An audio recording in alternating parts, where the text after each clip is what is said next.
Hello students, मैं Rakesh Bishnoi, lecturer civil engineering department, government polytechnic college Hanumangarh. आप सभी का एक बार फिर से स्वागत करता हूं हमारे यूट्यूब चैनल जीपीसी हनुमानगढ़ पर। बीटीआर द्वारा प्रायोजित की लेक्चर सीरीज के पिछले लेक्चर में हमने फ्लूइड काइनेमेटिक्स के बारे में पढ़ा था। आज हम उसी टॉपिक को कंटिन्यू करते हुए पढ़ेंगे विजुअलाइजेशन ऑफ फ्लो पैटर्न, जिसमें हम पढ़ेंगे streamline and path line, and next topic होगा हमारा कंटिन्यूटी इक्वेशन। तो हम देखते हैं विजुअलाइजेशन ऑफ फ्लो पैटर्न क्या होता है। कि जो हमारी फ्लो वेलोसिटी होती है स्टूडेंट, वो बेसिकली डिस्क्राइब करती है फ्लूइड को कि वो कैसे मूव करता है स्पेस और टाइम के अंदर। तो यदि हमको विजुअलाइज करना है हमारा फ्लो पैटर्न को, तो उसके लिए हम कुछ प्रॉपर्टीज जो होती है फ्लूइड की, उनको हम डिस्क्राइब करते हैं या उनको हम डिफाइन करते हैं। और ये जो प्रॉपर्टीज जो होती है एक एक्सपेरिमेंटल रिजल्ट होता है फ्लूइड के फ्लो पैटर्न का। और ये प्रॉपर्टीज कौन सी होती है? Streamline, path line, streak line. चलिए हम देखते हैं स्ट्रीमलाइन क्या होती है। स्ट्रीमलाइन किसी भी फ्लूइड फ्लो के अंदर इमेजिनरी लाइन होती है, जिसके किसी भी बिंदु पर यदि हम एक टेंजेंट लाइन ड्रॉ करें, एक स्पर्श रेखा खींचें, तो वो स्पर्श रेखा की जो डायरेक्शन है वो हमें फ्लूइड की वहां वेलोसिटी की डायरेक्शन को बताएगा। एक अच्छे स्ट्रीमलाइन की क्या कैरेक्टरिस्टिक होती है, अब उसकी बात करते हैं। Streamline can not cross each other, means streamline कभी एक दूसरे को नहीं काटेगी। यदि स्ट्रीमलाइन ने एक दूसरे को काटा, तो उस कटने वाले बिंदु पर वेलोसिटी की दो दिशाएं हो जाएगी, जो कि पॉसिबल नहीं है। Streamline can't be A folding line but a smooth curve. Streamline एक फोल्डिंग लाइन नहीं होती है। Streamline cluster density reflect the magnitude of velocity. यह कहता है स्ट्रीमलाइन का जो क्लस्टर है वो हमें मैग्नीट्यूड ऑफ वेलोसिटी के बारे में बताता है। यदि कहीं किसी क्लस्टर में स्ट्रीमलाइन की डेंसिटी ज्यादा है, तो उसका मतलब है वो हमको लार्ज वेलोसिटी के बारे में बताता है। और कहीं किसी पार्ट में यदि हमें स्ट्रीमलाइन की डेंसिटी कम है, तो वो हमें बताएगा वहां पे स्मॉल वेलोसिटी के बारे में। तो हम यहाँ पे बात करते हैं बेसिक स्ट्रीमलाइन इक्वेशन के बारे में। कि ये कोई स्ट्रीमलाइन ड्रॉ कर रखी है, इससे जब हमने एक टेंजेंट लाइन ड्रॉ करी है डी आर, जो कि हमें बताती है यहाँ पे डायरेक्शन ऑफ वेलोसिटी। जो हम कहते हैं ये जो हॉरिजॉन्टल डायरेक्शन है डी एक्स, और ये वर्टिकल डायरेक्शन कोऑर्डिनेट इसका जो लेंथ है डी वाई। तो हॉरिजॉन्टल डायरेक्शन में वेलोसिटी इज यू और वर्टिकल में v। अब हम यही कहें कि ये एंगल थीटा इंक्लिनेशन है हॉरिजॉन्टल के साथ, तो tan थीटा क्या हो जाएगा? dy बाय dx और v अपॉन में u।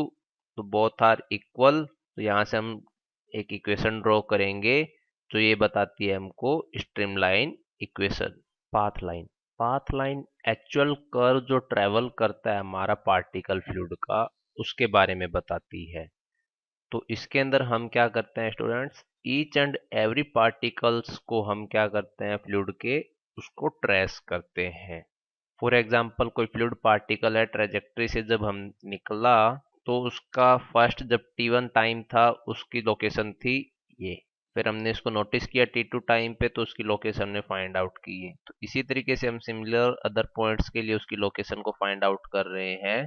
तो ये हमें बता रहा है कि हमारा जो फ्लूइड पार्टिकल है किस पाथ को फॉलो कर रहा है। जैसा कि आप इस पाइप फ्लो के अंदर भी देख रहे हैं, तो हमने ये अलग अलग पॉइंट्स पे पार्टिकल की लोकेशन को फाइंड आउट किया है। Path line will show the direction of velocity of the same fluid particle at successive instant of time. आप डायग्राम में देख रहे हैं टाइम जो है, अलग अलग टाइम पे हमने उस पार्टिकल की वेलोसिटी को देखा है। Same as the fluid particles material position vector. तो velocity in term of vector होगी। अब क्योंकि हम इसमें कह रहे हैं कि हम ईच एंड इंडिविजुअल पार्टिकल की वेलोसिटी को फाइंड आउट कर रहे हैं अलग अलग इंस्टेंट पे, तो ये कौन से अप्रोच पे बेस्ड है? इसकी जो मेनली अप्रोच जो है वो है हमारी लाग्रांज अप्रोच। क्योंकि लाग्रांज अप्रोच के अंदर हम कहते हैं कि हमारा ईच एंड एवरी पार्टिकल को हम ट्रेस करते हैं, तो वही काम हम यहाँ पे पाथ लाइन के अंदर करते हैं। क्योंकि पाथ लाइन जो होती है हमारे क्या बताती है, इंडिविजुअल पार्टिकल की एक्चुअल लोकेशन बताती है अलग अलग टाइम पीरियड में। अब हम बात करते हैं कंटिन्यूटी इक्वेशन की। कंटिन्यूटी इक्वेशन जो होती है बेस्ड होती है हमारे कंजर्वेशन ऑफ मास के प्रिंसिपल पे।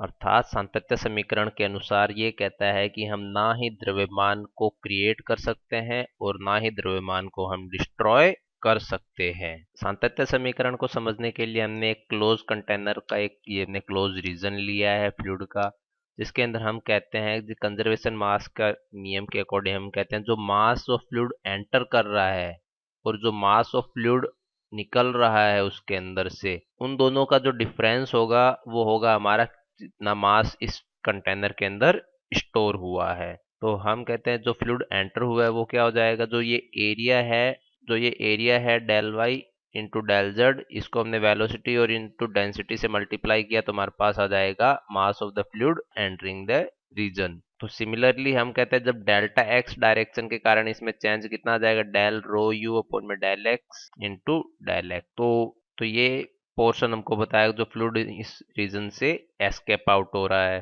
तो जब हमने कह दिया जो फ्लूइड स्टोर हो रहा है वो क्या हो जाएगा, M in minus M out equal to M storage. जब हम पर्टिकुलर बात करें एक्स डायरेक्शन की, that is M in minus M out equal to this. तो ये जो फ्लूइड है कितना हमारा स्टोर हुआ है एक्स डायरेक्शन में, उसकी बात आ गई है। सिमिलरली हम वाई डायरेक्शन में M in minus M out निकाल लेंगे।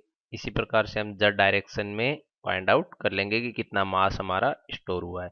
और हम कहते हैं जो टोटल मास जो स्टोर हुआ है इकाई समय में, उसकी बात करते हैं, क्योंकि हम क्या कहते हैं जो मास फ्लो रेट के हिसाब से हम निकाल लेंगे कितना मास हमारा स्टोर हुआ है इकाई समय में। हमने जब तीनों डायरेक्शन के लिए ऐड किया M in minus M out in X direction, M in minus M out in Y direction और M in minus M out in Z direction equal to है mass in stored. Del X del Y del Z को common लेके दोनों side से cancel out कर देंगे तो जो रिमेनिंग टर्म बच जाएगी वो हमारी बता देगी कंटिन्यूटी इक्वेशन को, जो कि डेल रो यू अपॉन में del X plus del rho V upon में del Y plus del rho W upon में del Z plus del rho upon del T equal to 0। ये है हमारी कंटिन्यूटी इक्वेशन। ये जो कंटिन्यूटी इक्वेशन है वो अनएस्टेडी और कंप्रेसिबल फ्लूइड के अकॉर्डिंग है। तो यदि हम कहें फ्लूइड हमारा एसटीडी है तो जो उसकी डेंसिटी है विद रिस्पेक्ट टू टाइम वो चेंज नहीं होगी, तो डेंसिटी उसकी कांस्टेंट रहेगी।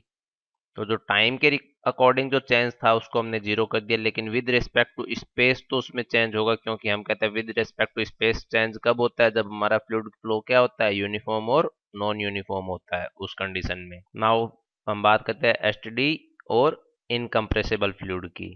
तो एसटीडी फ्लूइड के लिए del rho upon del T 0 है। यदि हमारा फ्लूइड इनकम्प्रेसिबल है मींस उसकी डेंसिटी भी चेंज नहीं होएगी, तो रो हमारा कांस्टेंट है। तो फिर जो बेसिक इक्वेशन बन जाएगी वो होगा डेल यू अपॉन में del X plus del V upon में del Y plus del W upon del Z equal to 0, जो हमारी कंटिन्यूटी इक्वेशन है एसटीडी और इनकम्प्रेसिबल फ्लूइड के लिए। अब यदि हम कहें हमारा फ्लो क्या है 2D है, तो उसके लिए जो लास्ट टर्म है del W upon del Z ये कैंसिल आउट हो जाएगी, तो जो रिमेनिंग टर्म बचेगी वो बता देगी हमारी कंटिन्यूटी इक्वेशन को। इसी प्रकार से हमारा फ्लो यदि वन डायमेंशनल है तो जो सेकंड टर्म है वो भी कैंसिल आउट हो जाएगी, जो इक्वेशन बचेगी डेल यू अपॉन में डेल एक्स इक्वल टू 0।